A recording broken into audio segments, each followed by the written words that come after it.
mulher é de alguma forma obrigada a ter filhos. Ela só não é obrigada a ter filhos a menos que ela esteja preparada a caminhar num terreno muito agreste de julgamentos, de rótulos e de estereótipos. Então, que tipo de escolha é essa? Às vezes a pessoa nem reflete sobre isso, né? Por isso que chama maternidade compulsória. Tem algo, elementos ali que te impelem a fazer aquela escolha e não necessariamente esses elementos são conscientes. Como professora de língua portuguesa, eu não vou deixar passar a raiz da palavra compulsória. Ela tem a mesma estrutura, a mesma base do termo compulsão. Compulsão por algo é aquela tendência a realizar alguma coisa de modo forçado. Muitas vezes você não sabe nem o motivo que te leva àquilo. Existe uma construção social, uma socialização para a maternidade. Parem para pensar. Vocês, meninas pequenas, primeiro presente, primeiro brinquedo, boneca. O que vocês faziam com a boneca? Cuidavam. Contos de fada.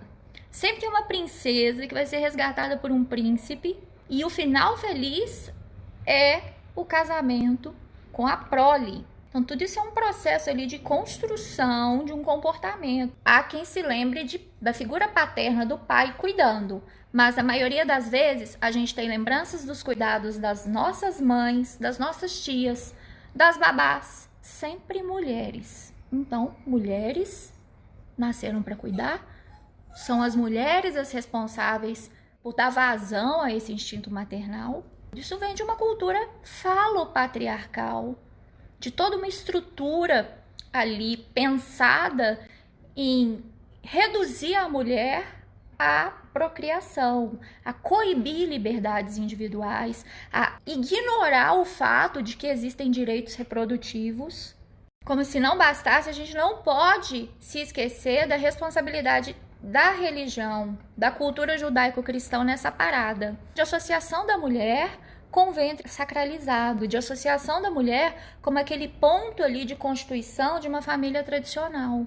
Tem uma frase que sempre me incomodou muito, que é: ser mãe é padecer no paraíso. Já pararam para pensar nessa frase?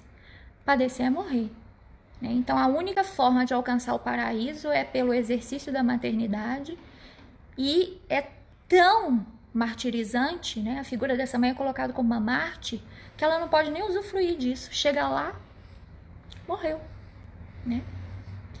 Precisa ser assim? Será que não há um caminho ali de não anulação total dessas mulheres? O ponto de tudo é que essa socialização para a maternidade romantiza a realidade, romantiza as opressões, romantiza a sobrecarga a que essas mulheres são submetidas. Isso não é bom. Era para ser uma escolha consciente, mas o que a gente percebe é que não é a realidade.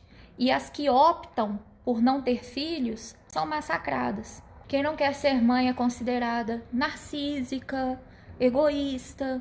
Não querer ser mãe não significa ser antinatalista. Isso tem que ficar muito claro, né? Não significa que não gostamos de crianças, né? Não querer ser mãe não significa falha moral, nem conduta narcísica, nem incapacidade de amar, nem incapacidade de cuidar.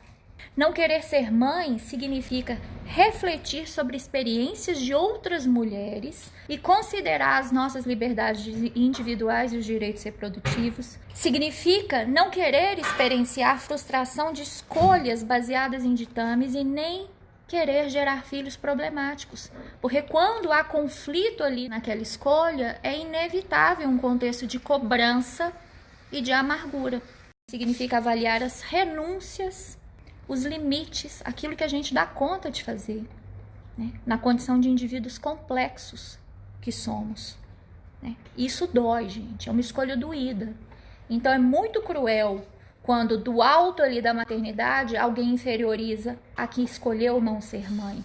De repente seria interessante um olhar para as que optam por não ser mães mais condescendente, mais carinhoso, de quem está quebrando grilhões, abrindo espaços para que as próximas mulheres possam fazer escolhas mais conscientes e legítimas, nos enxergar como mulheres corajosas e não nos desqualificar, como é o que acontece. Cadê a sororidade?